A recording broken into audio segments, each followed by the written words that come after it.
जय हिंद स्टूडेंट्स। हिंदी के online class में आपका स्वागत है।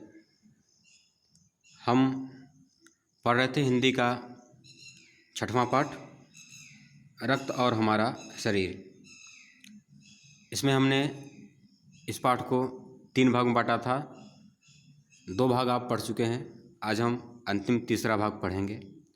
इसके पहले 2 भाग में आपने पढ़ा कि जो अनिल है, पहले भाग में आपने पढ़ा कि अनिल किस तरह से अपनी बहन दिव्या को लेकर के ब्लड टेस्ट के लिए गया, वहाँ पर उसकी बीमारी कैसे निकली, क्या उसका हुआ, ठीक, और रक्त के कितने प्रकार हैं। फिर वह आगे दूसरे भाग में आपने देखा कि हमारे शरीर में जो लाल रक्त कणिकाएँ हैं उनका निर्माण कैसे होता है, कहाँ होता है, उनकी उपयोगिता क्या है। उसके बाद अंत में आप पढ़े थे कि अनिल पूछता है कि एक आपने बता दिया, 2 चीज़ और आपने बताया था, श्वेत रुधिर कणिका, सफ़ेद कणिका और प्लेटलेट्स, ये क्या होती हैं, ठीक ना। इसी पर हम लोग रुके थे। अब हम आगे देखते हैं। दीदी बोली, सफ़ेद कण वास्तव में हमारे शरीर के वीर सिपाही हैं। जैसे आप लोग जानते होंगे जो WBC है उसका काम क्या है, विभिन्न प्रकार के रोगों से शरीर की रक्षा करना, ठीक ना।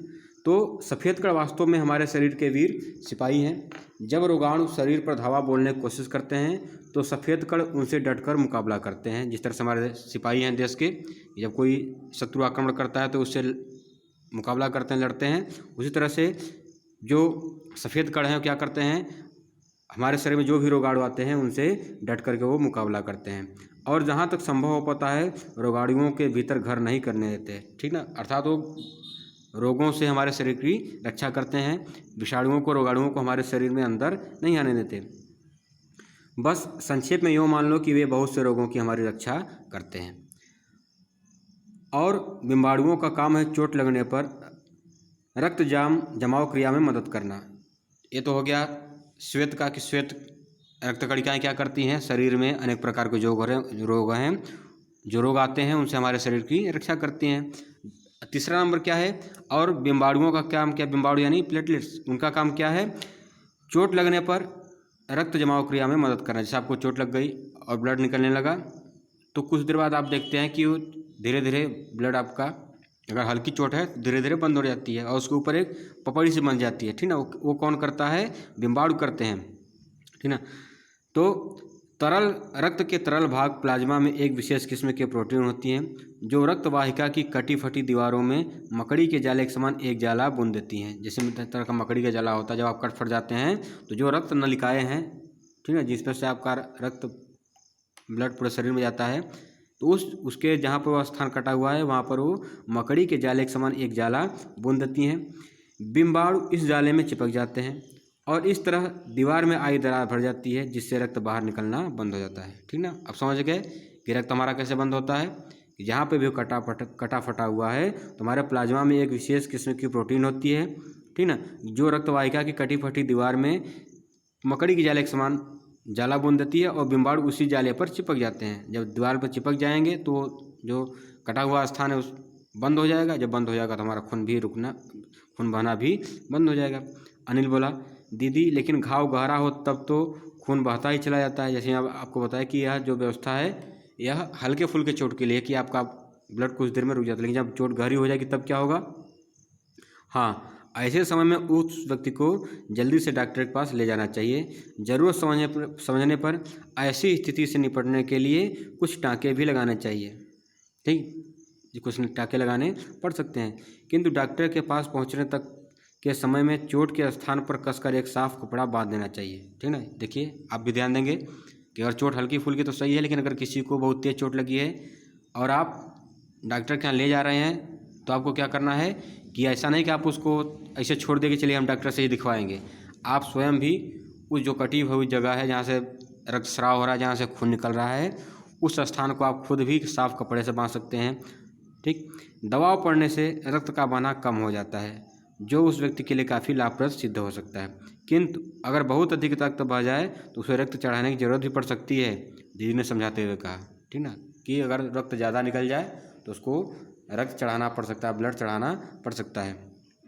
अनिल ने कहा, क्या ऐसे समय में किसी भी व्यक्ति का खून काम आ सकता है। तो उसने कहा कि जैसे किसी का ब्लड निकल जाए और उसको खून चढ़ाना है तो क्या कोई भी किसी का भी खून चढ़ सकता है? दीदी बोली, अनिल, हर किसी का रक्त एक सा नहीं होता है। कुछ विशेष गुणों के आधार पर रक्त के 4 मुख्य भाग बांट दिए गए। जैसे आप लोग जानते हैं कि रक्त के कितने ग्रुप हैं? 4 ग्रुप होते हैं, ए, बी, ए बी और ओ, ठीक ना।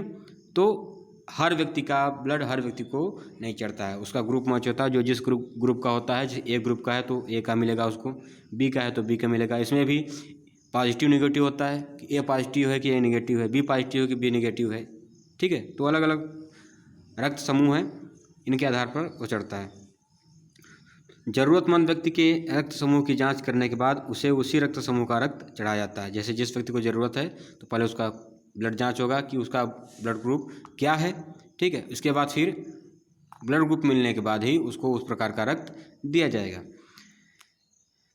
लेकिन ज़रूरत के समय यदि उस रक्त समूह का कोई व्यक्ति मिले ही नहीं, तब ऐसा कभी कभी होता है कि खून की आवश्यकता पड़ती है, ठीक है, लेकिन उस ग्रुप के लोग नहीं। ये व्यवस्था देखिए पहले होती थी, ठीक ना, कि जब तुरंत मिलता था, जैसे जैसे व्यवस्था बढ़ती गई, विज्ञान विकास करता गया, व्यवस्थाएं बढ़ती गई, ठीक। पहले तुरंत ब्लड उतार करके तुरंत उसको चढ़ाया जाता था, लेकिन अब क्या हो गया है, जो जो जिस ब्लड ग्रुप का है उसी का दिया जाएगा, ठीक ना। लेकिन अब क्या होता है कि किसी का भी है ब्लड ग्रुप है तो आप उसको वहाँ पर दान कर सकते हैं, ब्लड बैंक में आप दे सकते हैं। अभी इसको आगे पढ़ेंगे, चलिए देखते हैं, पढ़ लीजिए। वह पूछता है कि क्या हर व्यक्ति का ब्लड हर किसी को चढ़ सकता है? तो उनकी डॉक्टर दी ने बताया कि ऐसी आपात स्थिति के लिए ही ब्लड बैंक बनाए गए हैं। प्रायः हर बड़े अस्पताल में इस तरह के बैंक होते हैं जहां सभी प्रकार के रक्त समूहों का रक्त तैयार रखा जाता है, किंतु इन ब्लड बैंकों में रक्त का भंडार सुरक्षित रहे, इसके लिए यह आवश्यक है कि हम समय समय पर रक्तदान करते रहें, दीदी ने कहा, ठीक। जैसे हम बताएं कि पहले तो ब्लड बैंक की व्यवस्था बहुत कम थी, कहीं कहीं पर था, लेकिन अब लगभग हर जगह हो गए हैं कि आप जितने यूनिट वहाँ पर ब्लड देंगे अपना, उतने यूनिट ब्लड आपको मिल जाएगा, ठीक ना। तो आप किसी भी ग्रुप का ब्लड वहाँ पे दे सकते हैं और आपको वहाँ पर जो आपको चाहिए, जिस ग्रुप का ब्लड चाहिए वो आपको मिल जाएगा। तो वह कहें कि ब्लड बैंक में ब्लड की कमी ना हो, इसके लिए हमको क्या करना चाहिए? समय समय पर रक्तदान करना चाहिए।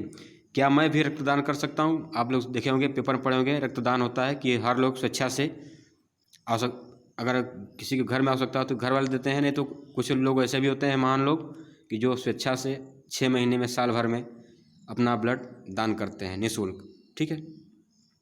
तो अब पूछता है क्या मैं भी रक्तदान कर सकता हूँ? अनिल ने पूछा, नहीं, अभी तुम छोटे हो। 18 वर्ष से अधिक उम्र के स्वस्थ व्यक्ति ही रक्तदान कर सकते हैं। एक समय में उनसे लगभग 30 मिलीलीटर रक्त लिया जाता है, ठीक ना। प्रायः यह समझा जाता है कि रक्तदान करने से कमजोरी हो जाएगी, किंतु यह विचार बिल्कुल निराधार है। हमारा शरीर इतना रक्त तो कुछ ही दिनों में बना लेता है। वैसे भी शरीर में लगभग 5 लीटर खून होता है, ठीक ना। आप ध्यान देंगे शरीर में कितना खून होता है? 5 लीटर खून होता है।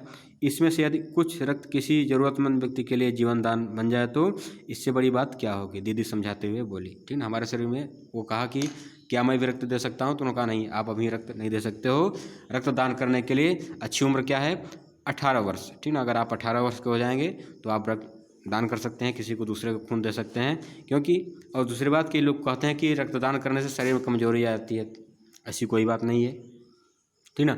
आपका जो अगर आप स्वस्थ हैं तो आप अगर अच्छा खाते पीते हैं तो वह जितना आप रक्तदान करते हैं वो बहुत जल्दी ही आपके शरीर में वो मेंटेन हो जाएगा, ठीक ना। क्योंकि आपके शरीर में 5 लीटर खून होता है और एक बार में आपसे कितना लिया जाएगा? केवल 300 मिलीलीटर लिया जाएगा, ठीक ना। तो फिर आगे चलते हैं। तो फिर बड़ा होने पर मैं नियमित रूप से रक्तदान किया करूँगा, अनिल ने कहा। जब उसकी दीदी ने ऐसा समझाया कि रक्त देने से कोई दिक्कत नहीं होती है, कोई कमजोरी नहीं होती है, रक्तदान करना चाहिए। अगर आपके रक्त से किसी ज़रूरतमंद व्यक्ति की जान बच गई तो उससे बड़ी बात क्या हो सकती है। तो उसने कहा ठीक है, बड़ा होने पर मैं नियमित रूप से रक्तदान करूँगा। शाबाश अनिल, डॉक्टर दीदी ने अनिल की पीठ ठुकते हुए कहा। जब उसने ऐसा कहा कि मैं भी रक्तदान करूँगा बड़ा होकर के, तो उनकी दीदी प्रसन्न हुई, डॉक्टर दीदी, और उनको शाबाशी देते हुए उनकी पीठ को थपथपाई, ठीक। इस तरह से हमारा जो 6वां पार्ट था, रक्त और हमारा शरीर, वो पूरा हो गया। अगर आपको कहीं किसी प्रकार की दिक्कत आ रही है तो आप लोग पूछ सकते हैं। ठीक, वीडियो को लाइक करें, कमेंट करें और यह जो हमारा चैनल है ठीक इसको सब्सक्राइब करें, जिससे आपको जो भी हम वीडियो बना रहे हैं आपकी क्लास से संबंधित या अन्य जो वीडियो आ रहे हैं, क्योंकि म्यूजिक के भी हमें वीडियो इसमें डाले जाएंगे। अगर आप म्यूजिक से इंटरेस्टेड हैं ठीक, तो वो भी आपको मिल जाएगा, जानकारी मिलती जाएगी। तो आप लोग चैनल को सब्सक्राइब करिए। धन्यवाद।